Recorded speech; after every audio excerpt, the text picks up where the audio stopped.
बोलिए परमपिता परमात्मा की, सतगुरुवंदी छोड़ कबीर साहिब की, सभी संतों की, सभी भक्तों की, आज के आनंद की, सकल हंस को बंद की साहिब की सरकार। तो परमात्मा की दया है जो आज हम इस मूल ज्ञान को सुन पाएंगे। तो पहले समझ लेते हैं कि आखिर मूल ज्ञान है क्या और पवित्र ज्ञान है क्या, क्योंकि सब संतों ने, सब ग्रंथों में इन्हीं दो प्रकार के ज्ञान का जिक्र किया है। कबीर साहब ने बोला, धर्मदास मेरी लाख दुहाई और ये मूल ज्ञान बाहर न जाए, पवित्र ज्ञान तो जग में बांटो, मूल ज्ञान को बच कर राखो। मूल ज्ञान तब लग छुपाई जब लग द्वादश पंथ ना मिट जाए। तो समझाने में साहब ने कोई कमी नहीं छोड़ी, लेकिन जिसको पता ही नहीं है कि पवित्र ज्ञान क्या होता है, मूल ज्ञान क्या होता है, वो क्या बताएगा आपको? वो कुछ नहीं बता सकता।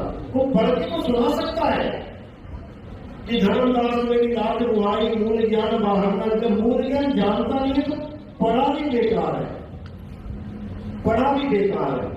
पढ़ के सुनाया लोगों को, लेकिन खुद ही ना समझ पाए।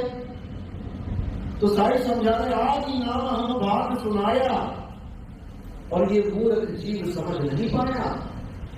आदि नाम ही मूल ज्ञान है। आदि नाम यानी आज सच, जुगाद सच, है भी सच, नानक होसी भी सच। ये उस सच की बात है जो आदि से दुनिया भी नहीं बनी थी, इंसान भी नहीं बने थे, अक्षर भी नहीं बने थे, भाषाएं नहीं थी, तब भी वो आदि नाम था। वो कौन सा नाम है? और ये जो बन गए हैं हिंदी, पंजाबी, उर्दू, फारसी के मंत्र, ये क्या है फिर? आदि और अब के नामों में फर्क क्या है? तो क्या फर्क है?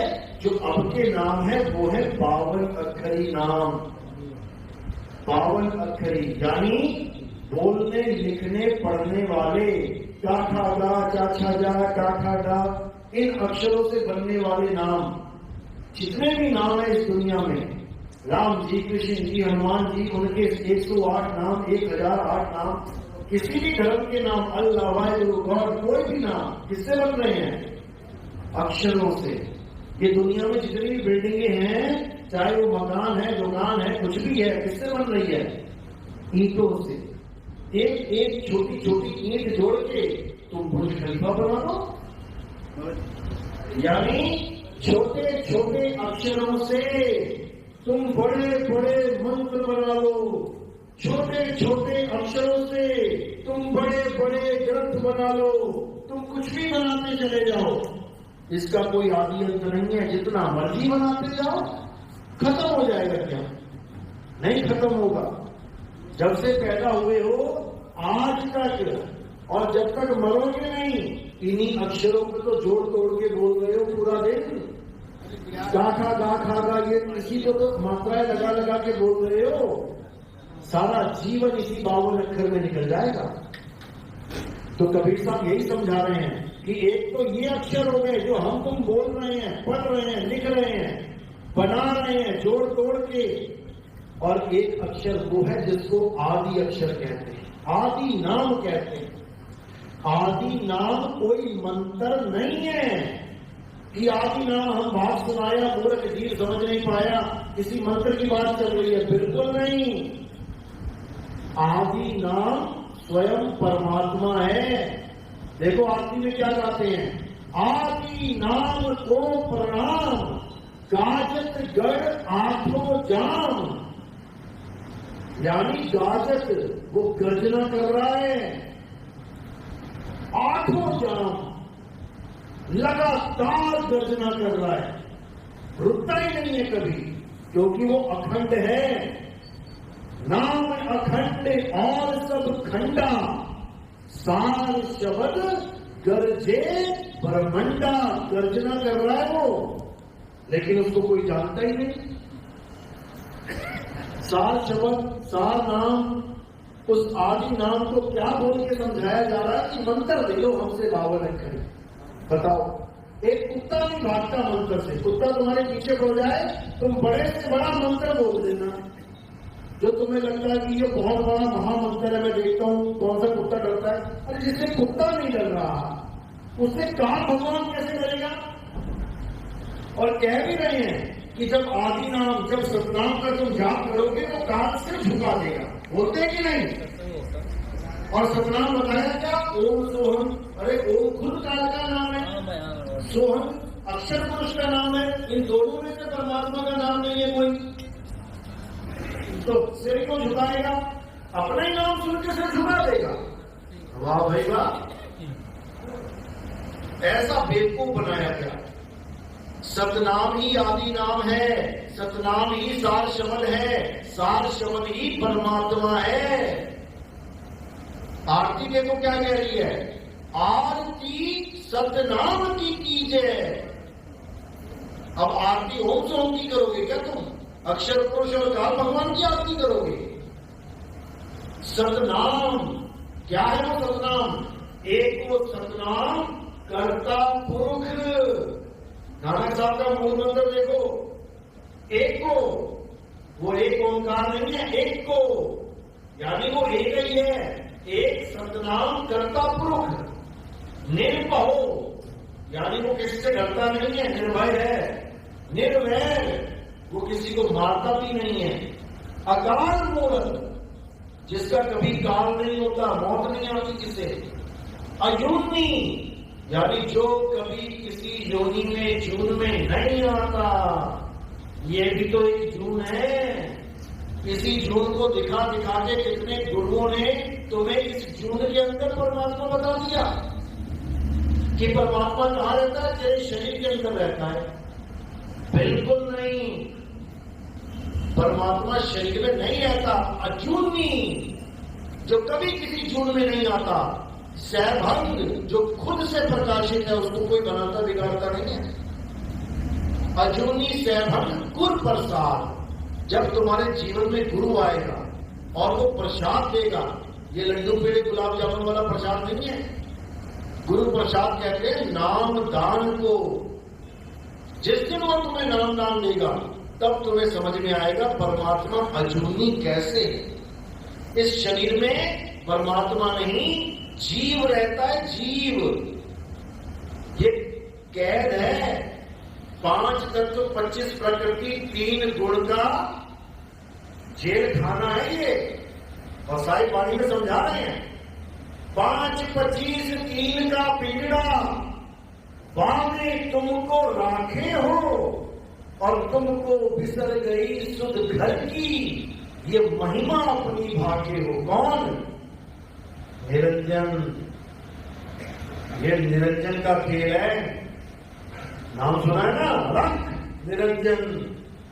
इसी को राधा स्वामी वालों ने, जय गुरुदेव वालों ने क्या बता दिया? ज्योत निरंजन।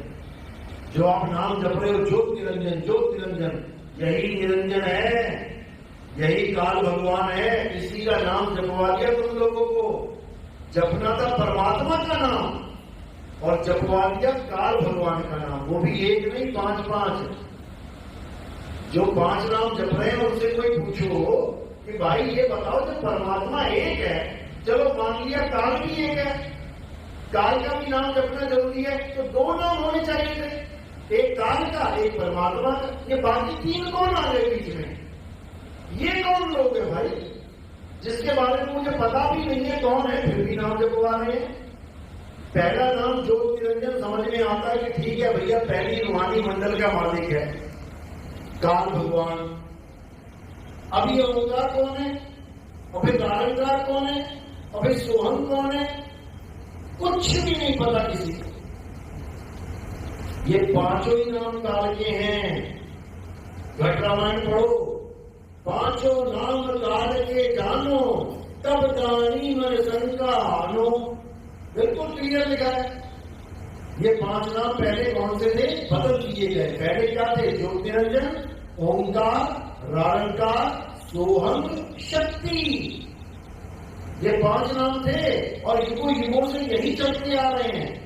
आप कबीर साहब की वाणी पढ़ेंगे, नेट पे सर्च करेंगे, संतों सब शब्द है शब्द बखाना, शब्द फांस फंसे सब कोई, शब्द नहीं पहचाना। उसमें इन 5 नामों का पूरा जिक्र है। अब काल भगवान ने क्या किया, 3 युग तो यही नाम चलने दिए, लेकिन जब चौथा युग आया, क्योंकि चौथा युग कबीर साहब का युग है, क्योंकि काल भगवान ने कहा कि 3 युग में मत पंथ चलाना अपना, थोड़े थोड़े चीज ले जाना जो जाना चाहे। साहिब, चौथे युग में तुम पंथ चला लेना, दया करो मुझ पे, मेरी दुनिया उजड़ जाएगी सारी। तो कबीर साहब ने कहा ठीक है, लेकिन मुझे पता है तू क्या ड्रामा करेगा। 3 युग तक तो तू बड़े बड़े राक्षस पैदा करेगा, लोगों को परेशान करेगा, जीवों को परेशान करेगा, फिर खुद ही भगवान बन के आ जाएगा सामने उन्हीं को मारने के लिए।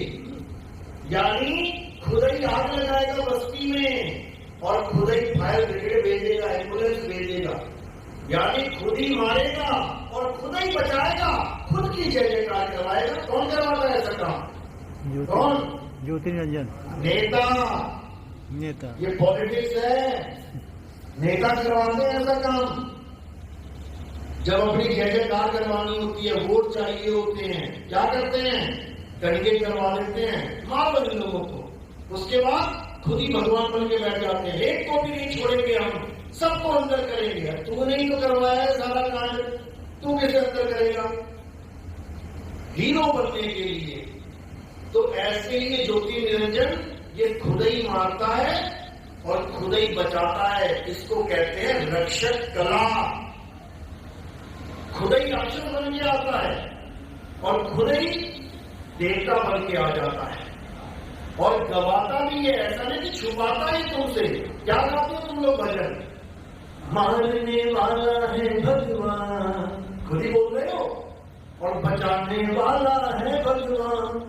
और फिर कह रहे हो मारने वाले से बचाने वाला बड़ा होता है। बताओ, मतलब बुद्धि कहां चली गई तुम लोगों की? खुद ही कह रहे हैं मारने वाले से बचाने वाला हमेशा बड़ा होता है और खुद ही गा रहे हैं कि मारने वाला भी वही, बचाने वाला भी वही।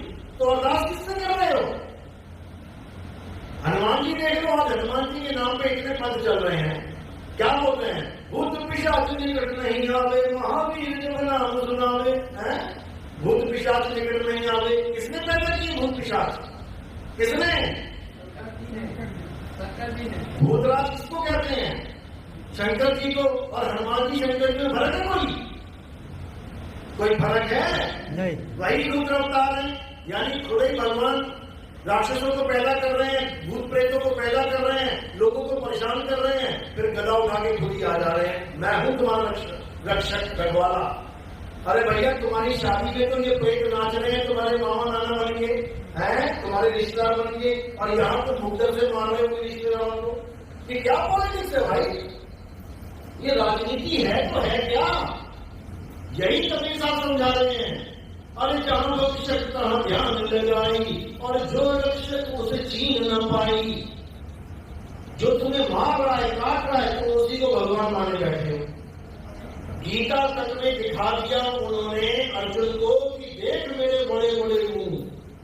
अर्जुन थर थर कांप रहा है, देख रहा है महाराज अधर्मी पुरुषों को तो आप खा रहे हो, अरे धार्मिक वालों को भी नहीं छोड़ रहे हो। असत्य के साथ जो खड़े हैं उन पर तो छुआ बना रहे हो। जो सत्य के साथ खड़े हैं हमारे राजा महाराजा, वो भी तुम्हारे मुंह में जा रहे हैं। तो भैया ऐसी कैसी धर्म स्थापना है जो दोनों ही पार्टियों को सफाया कर दिया? धर्म स्थापना होती है अधर्म का नाश और धर्म को स्थापित करना, धार्मिक लोगों की रक्षा करना। और तुम तो रक्षा क्या कर रहे हो? तुम सभी को जमा रहे हो। यही कबीर साहब ने बोला कि भाई ये काल भगवान बहुत शातिर है, बहुत शातिर है। तुम